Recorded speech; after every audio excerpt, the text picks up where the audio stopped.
Thank you, Anna Marie, and thank you also to Amanda for a great kickoff. Apologies for the slight technical hitches. They will happen as speeds drop out and things, but thank you so much. I'm reassured to know that, as I've always behaved really badly, that I'm in the right place in this environment. And I think as we go to the panel, there's questions already coming in, so we'll pick up after the research and empowerment session. We'll move to a panel, so please put your questions in, and there's a few already in that we'll come to. But to drive forwards and help global change, as Anna Marie says, and as I say, to behave as women, not as men, and to behave badly if we need to drive forwards a change in the agenda. So thank you from a leadership perspective. We're now moving on to the second part of the agenda, and this is around research trends in female sport. And with three speakers on this particular agenda, as it's important for us moving forwards, particularly on a research element from IWG. And I'm delighted to introduce, first of all, Professor Dr. Elizabeth Pike, who was one of the people who were at that little restaurant cafe in London in December. So if there's somebody that I need to pass on the blame for this, it's Dr. Elizabeth Pike. I've only just met her, and I'm delighted she's agreed to speak at our conference. Over to you, Elizabeth.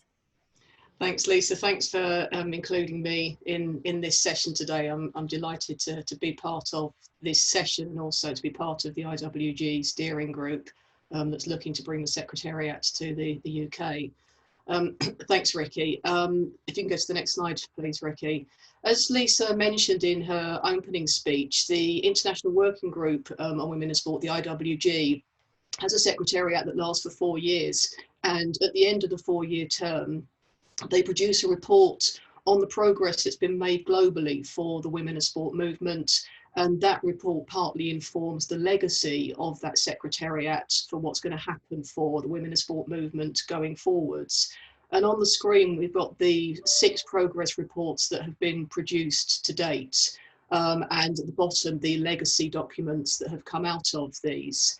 I had the great privilege to be part of the research team that produced the report in 2014, which was actually the 20-year progress report of what had happened since that 1994 World Conference in Brighton that was led by Dr. Anita White. And the outcome of that report was that the Brighton Declaration was updated to the Brighton plus Helsinki 2014 Declaration on Women in Sport. And then most recently, in 2018, we produced a 4-year update from Helsinki to Gaborone, and the legacy of that was the Botswana Big Five. And what I'd like to do today is to focus on a couple of the issues from that 2018 report and putting that into the context of some other research. So if we can move on, Ricky, please. So I'm going to jump to the very last question that we asked. What we did was we surveyed everybody who'd signed either the Brighton Declaration or the Brighton plus Helsinki Declaration. And the last question we asked them all was, what's the most urgent inequality that girls and women encounter in physical activity and sport? And you'll see that the top 2 responses related to leadership. Women underrepresented in decision making, women underrepresented as coaches and instructors. And so I'm just going to quickly pick up on some of the points that Anna Marie and Amanda have just made. And then the other issue that emerged was broadly around safety. And so I'd like to just touch on that as well. So in terms of the leadership issues, next slide, please, Ricky.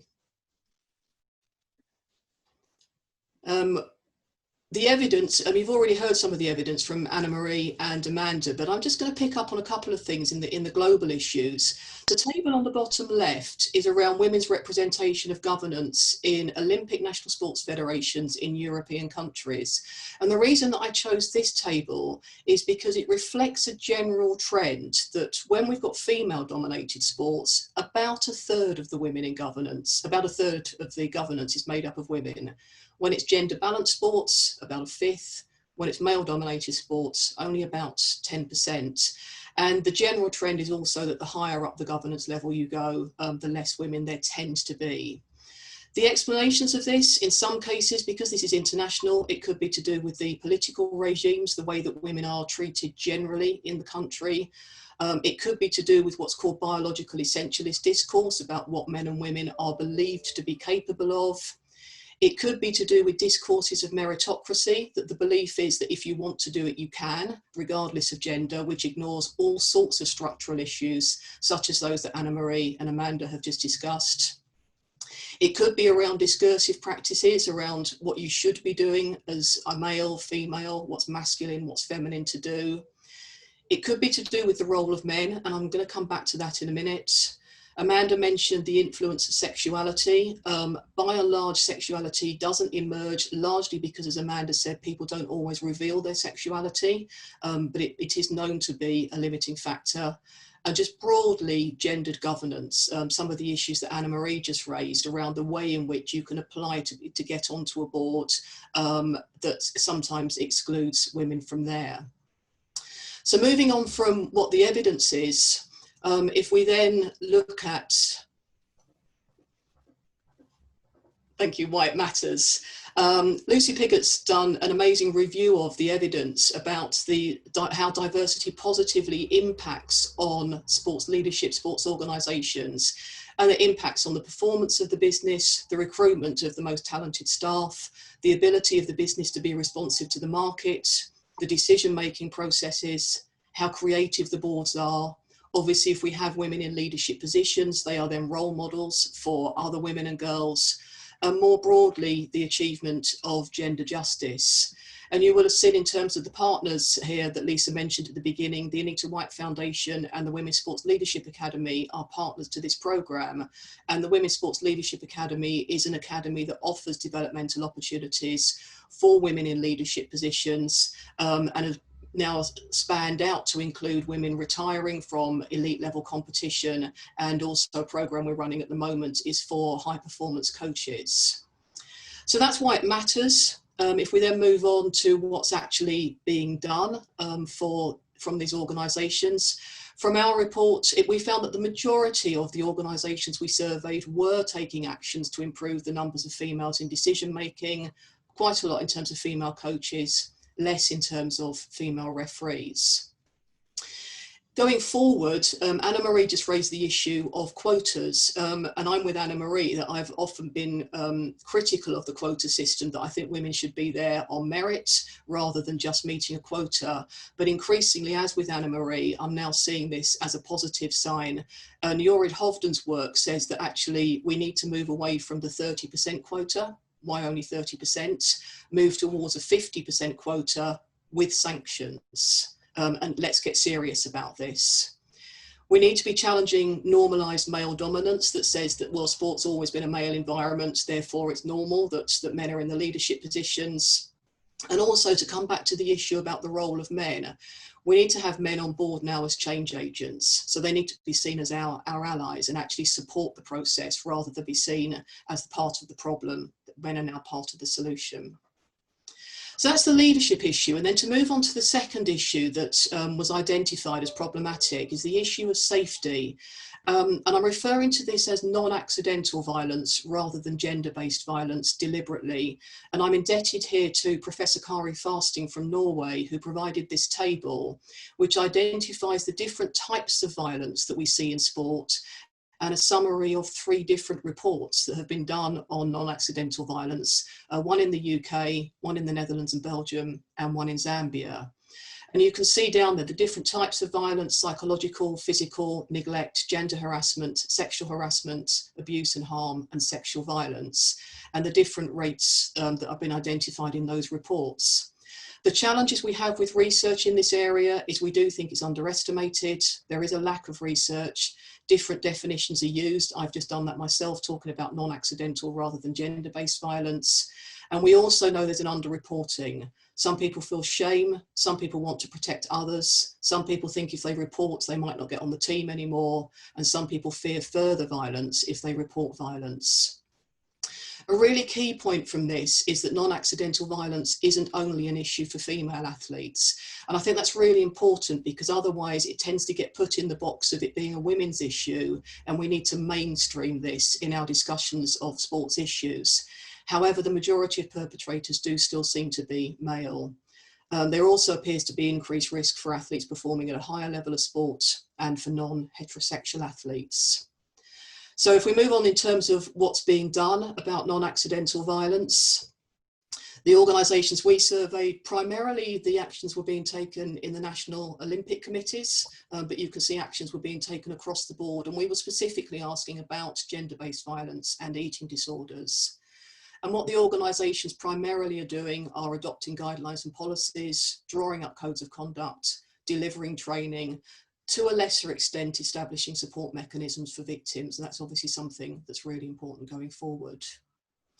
So those were the two main issues that emerged from our survey.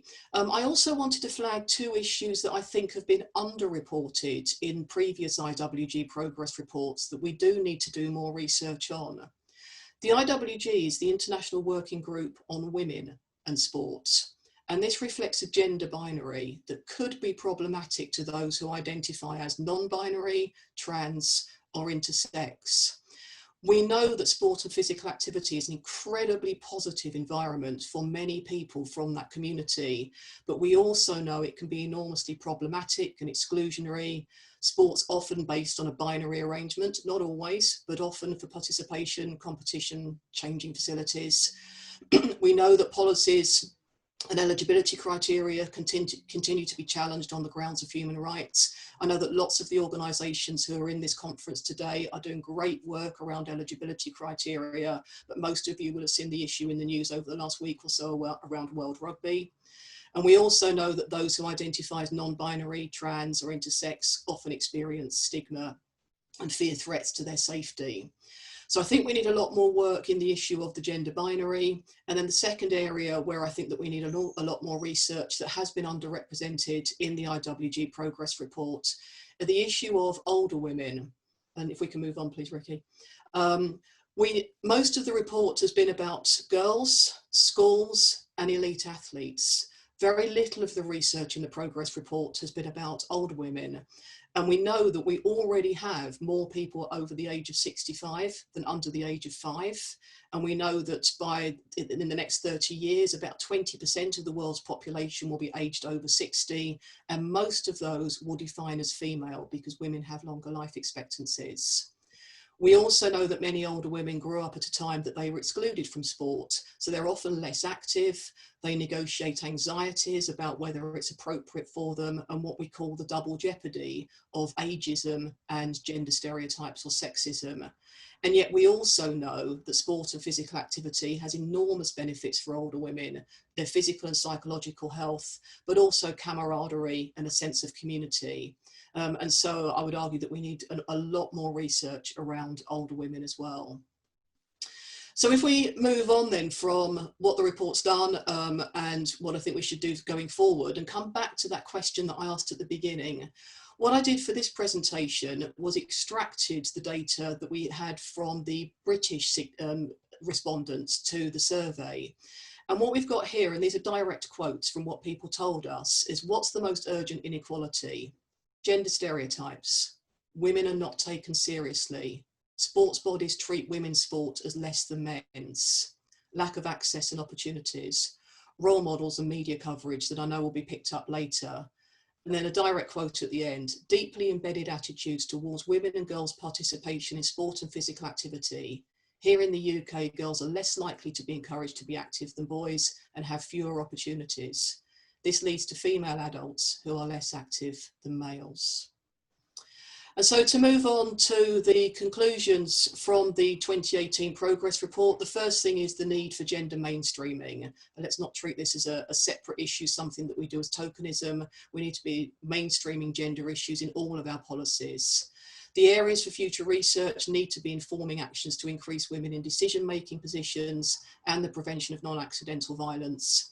And the quote at the end of our report was that we recommend that different forms of research on girls and women in sport are established, and I think that includes the non-binary as well, aiming in particular at understanding the impact and consequences of the different initiatives that are taken to improve the situation for girls and women, and there I would include older women, and that all policy on gender should be evidence-based.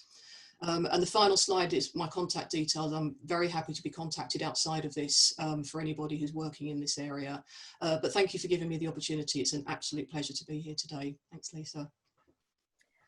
Thank you so much, Elizabeth. There is so much to take in, and I'm sure that many of our attendees will want to see full copies of those reports that we will make available. But thank you, Elizabeth, so much. I'm going to canter on to our next speaker, and our next speaker is Alison Donnelly, as the Executive Director of Digital Communications and Marketing at Sport England. But she's here today to talk us through Sport England's research, which actually demonstrates a lot of what Elizabeth highlighted.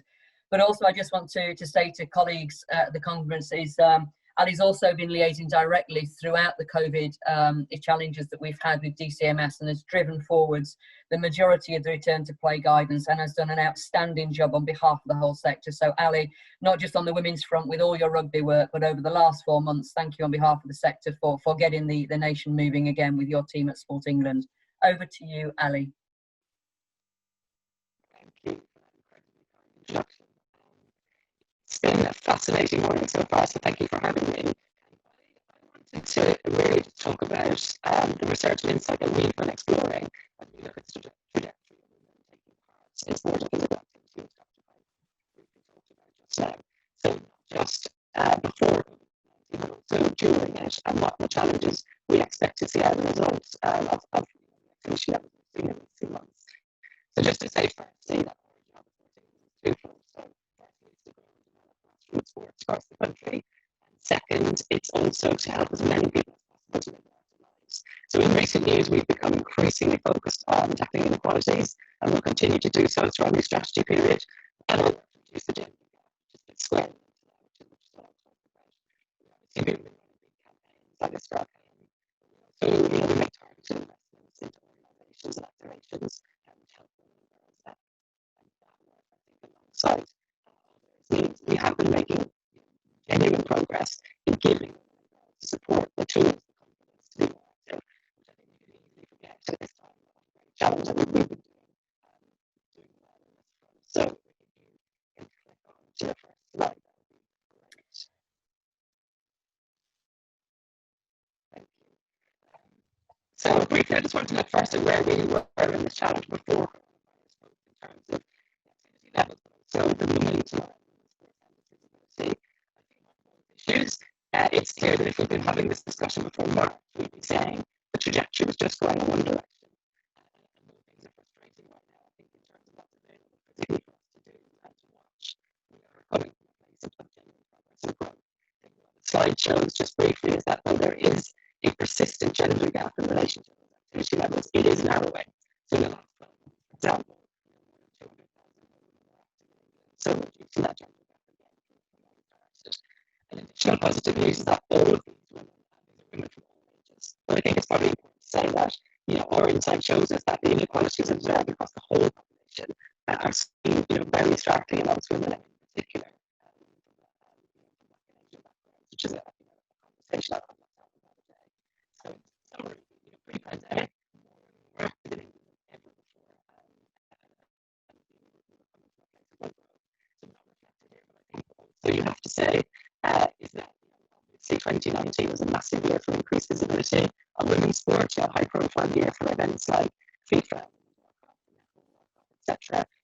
And I know that those competitions in particular did drive such a participation in sports. So that was a picture. Ali? Changed everything else. Yes. Ali, I'm just conscious, a lot of what you're saying is not coming through. Your microphone, apologies, your microphone's a little bit Dalek-y.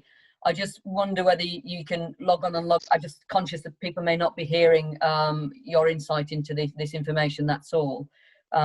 We may have to log on and log off and log back on for you. Okay, I'll turn off my headphones if that's helpful. Okay. If you can, I can do that now.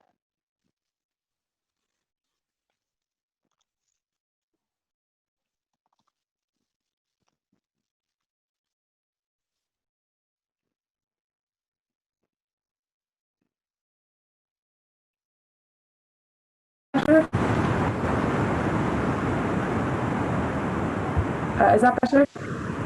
Much better, Ali. Thank you. And apologies again. So sorry, everyone.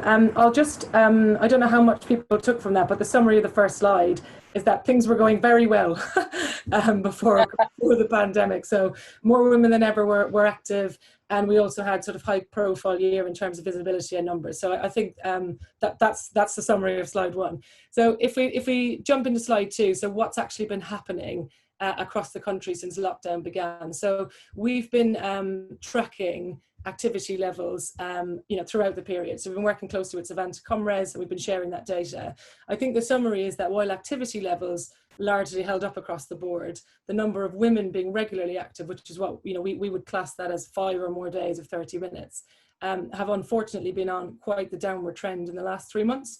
And at their worst, the gap between women and men was 10%. So I think it's been very tempting when you look outside during this period to think that activity levels are in a very, very healthy and strong place because you're seeing people running and walking it more. But the truth is that many of the people that you're seeing outside were already active people. So people have less time and less options available to them. So in our most recent wave of tracking, so this is just a few weeks ago, the percentage of both women and men being regularly active was at its lowest point across the whole period. So just 24% of women being regularly active. So that suggests to us that as society has opened up again, people's priorities are changing.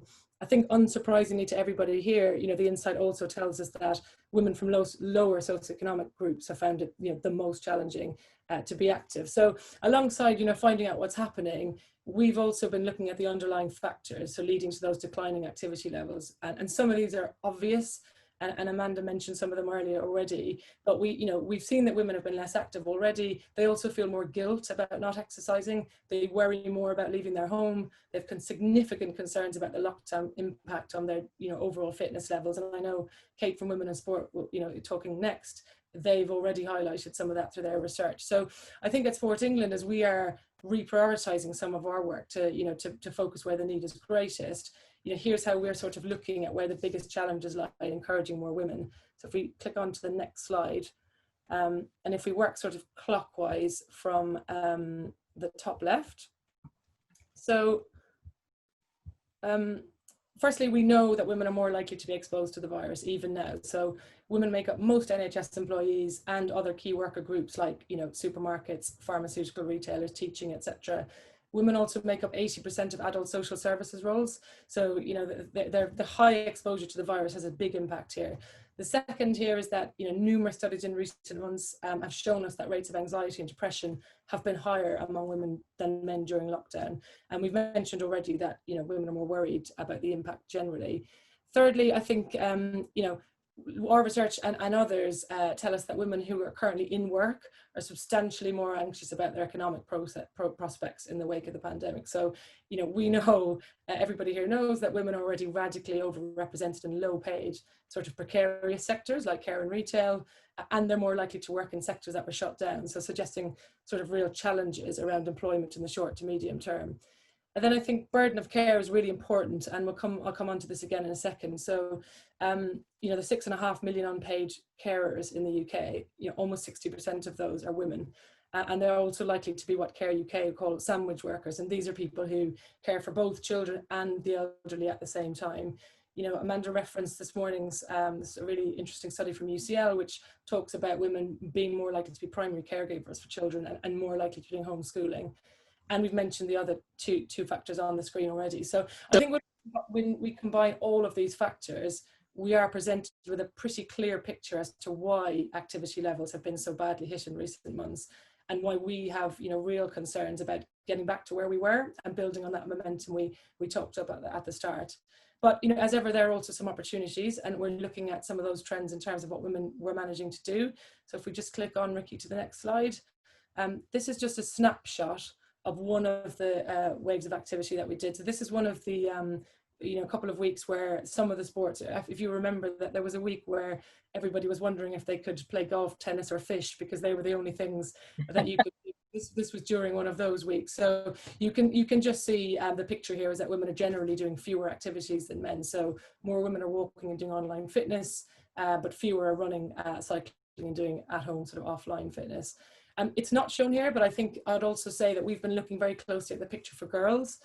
in recent months, and it's been really interesting that. So before schools reopened, before the summer break, just sort of 19% of children, so boys and girls under 16, were doing the hour or more of physical activity that the CMO recommends, which was compared to almost 50% pre-COVID. So obviously very stark figure there, probably showing us the over-reliance on school activity. But I think what we found interesting is that, you know, girls are always typically underrepresented in sport and activity participation, but lockdown did seem to be making a really positive difference to their behaviour. So not only were they telling us that they were more likely to be more active when they were out of, you know, they were in lockdown, but they were also more active than boys, which, you know, I've been talking about for a few weeks. It's just an incredibly interesting aspect. You know, you take girls out of the kind of formal school, you know, offering, and, you know, give them opportunities to do what they want, and clearly they embrace it. So just on to the penultimate slide, Ricky. So this is about sort of what are the challenges that we see based on some of the research I've talked about already going into the next few months. I've talked already about greater burden of care, but I think, you know, that will continue to, you know, fall disproportionately on the shoulders of women. I think, you know, the full reopening of schools in September definitely will make a difference here, but still a massive challenge for women. Persistent levels of worry and anxiety, look, you know, not particular to women, but we do know that women are showing more concern relating to issues around sort of gatherings, indoor space, cleanliness, hygiene, etc. And I think our view is that will continue to disrupt the kinds of activities that women were doing before. Financial challenges is a pretty stark challenge here. So I mentioned how hard hit women have been financially, and we presume, you know, heading into even tougher economic times, that, you know, we are going to have to think about how we ensure that women are effectively not priced out of sport and physical activity, and you know, making sure that we work with the sector really closely to, you know, provide opportunities, and there definitely are opportunities here. So, you know, promotion of active travel, lower cost free activities, all of this is incredibly valuable. I just mentioned fear of judgment, which is something that all of us who've been involved in this space for some time will be used to talking about. I mean, we know through This Girl Can, I mean, the premise of This Girl Can is entirely rooted on this particular insight that women have a, you know, particularly strong fear of judgment when it comes to exercising or taking part.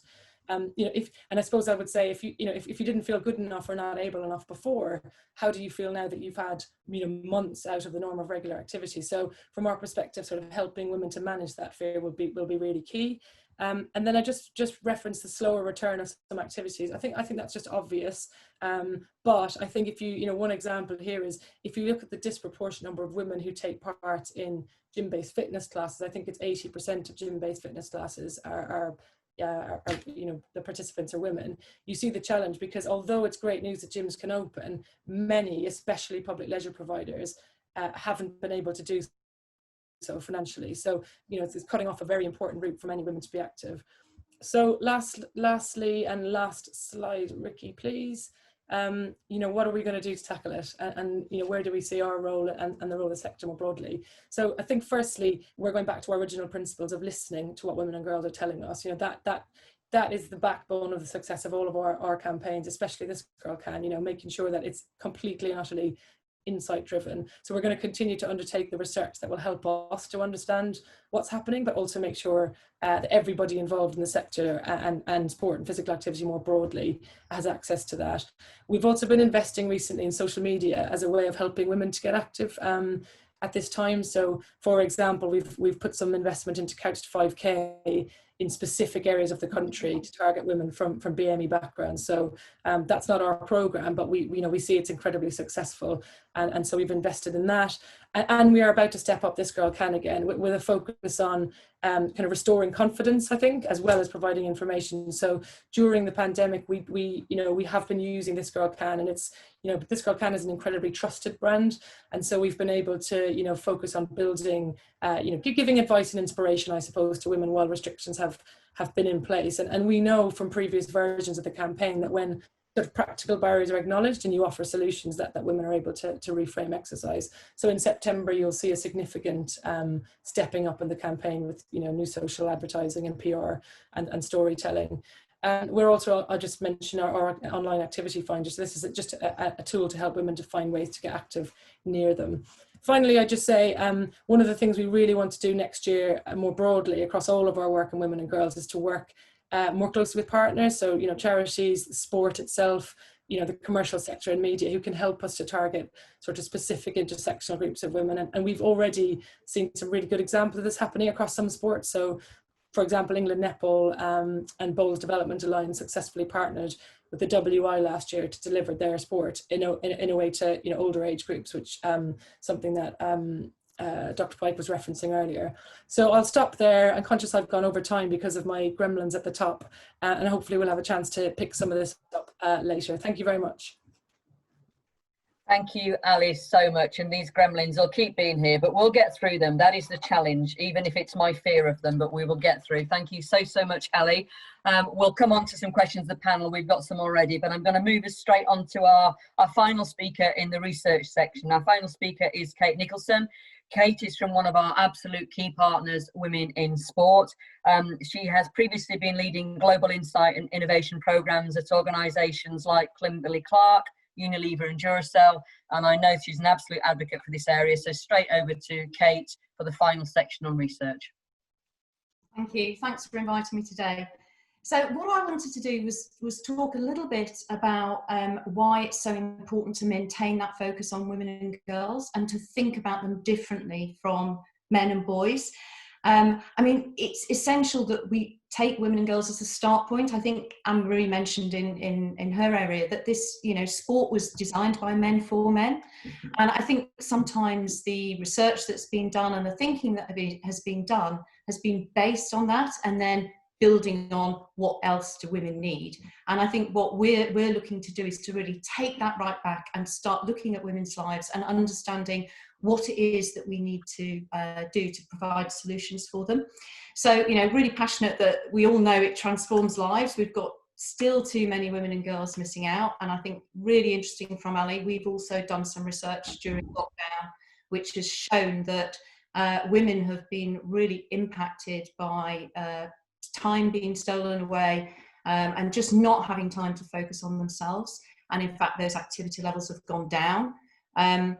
So that's a worry for us, that we're suddenly seeing an increases in women's activity starting to track down. So what I want to do is really share with you some of the thinking around the different life stages and how each represents its own barriers, really, and how we can think about these in terms of barriers and opportunities, and really look at women and girls at the centre of some of these stages in their lives.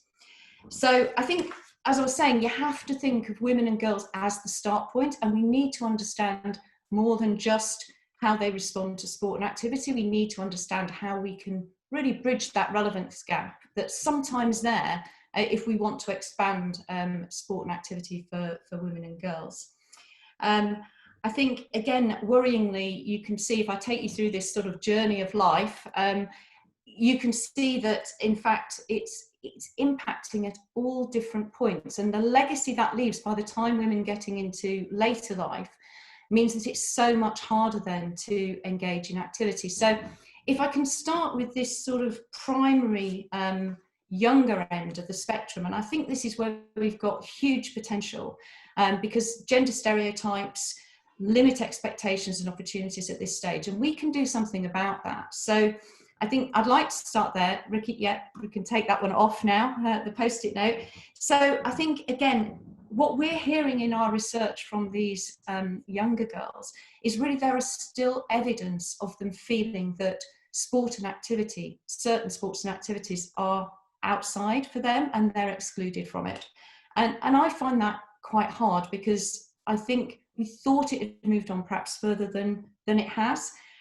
There's some great girl guiding research that is also talking to that people think girls can't play sport. So these are sort of 5, 6, 7, 8-year-olds talking already about the fact that they're limited in what they can participate in.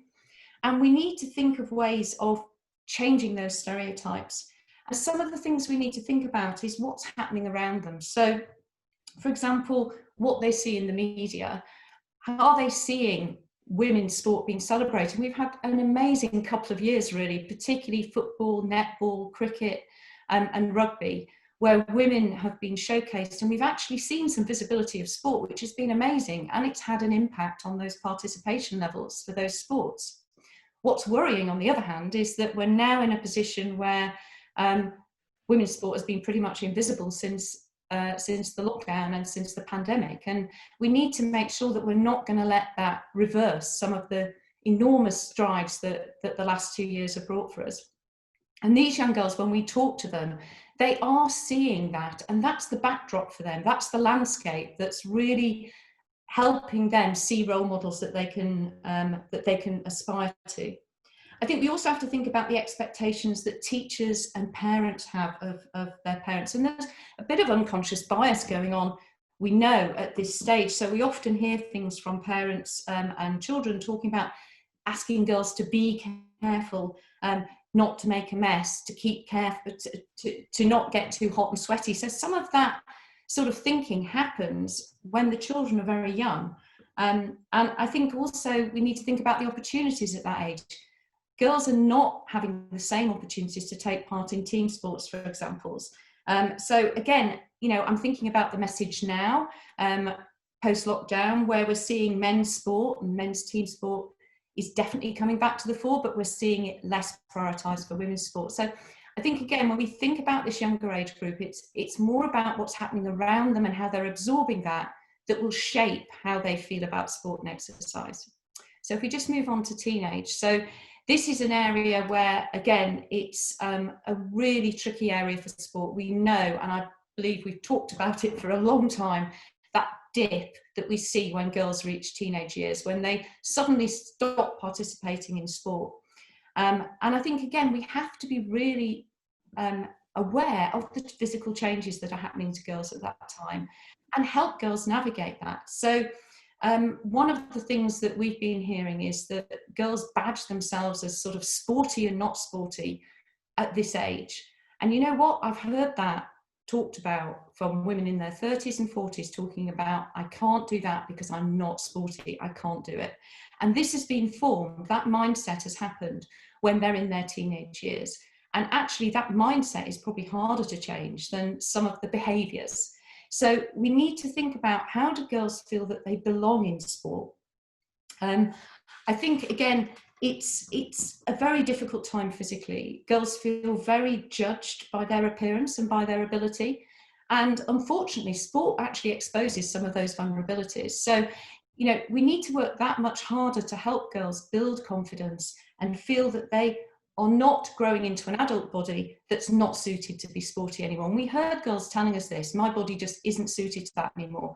Where's that coming from? Who is not suited to actually being involved in that? So I think, you know, we've done an extensive study over the last 2 years looking at teenage girls, and particularly looking at the girls who are towards the less engaged end of the spectrum.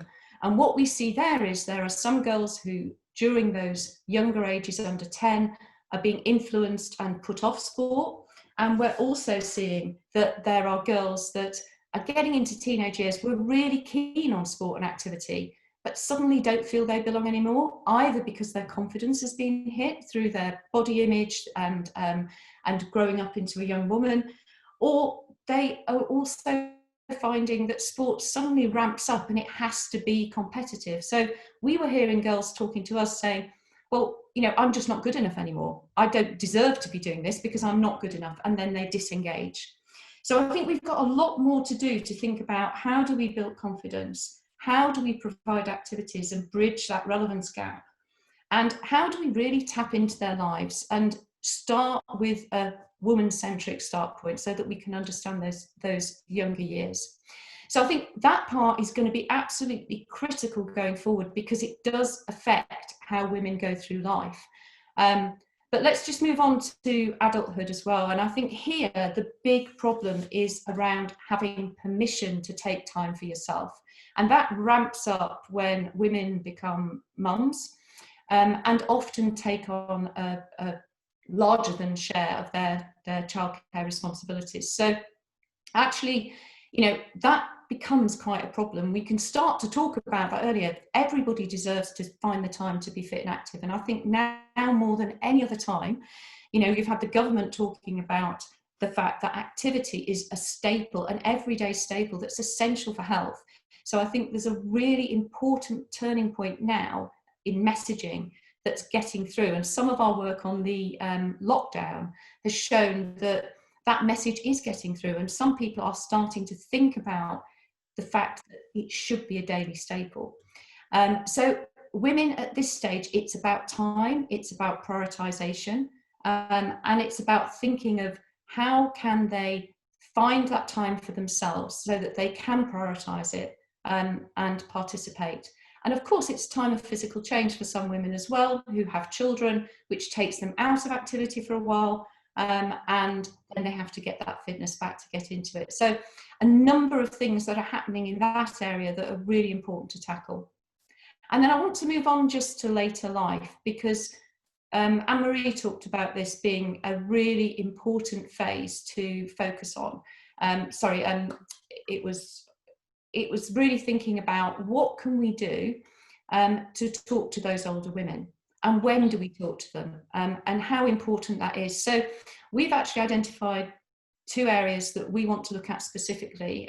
One is around menopause, and I think this provides a window of opportunity, in fact, because it's almost that start point where there's big physical changes again for women that happen for women and don't happen for men. And we need to be much more honest about those, and we need to think about how sport and exercise can help improve health in later life.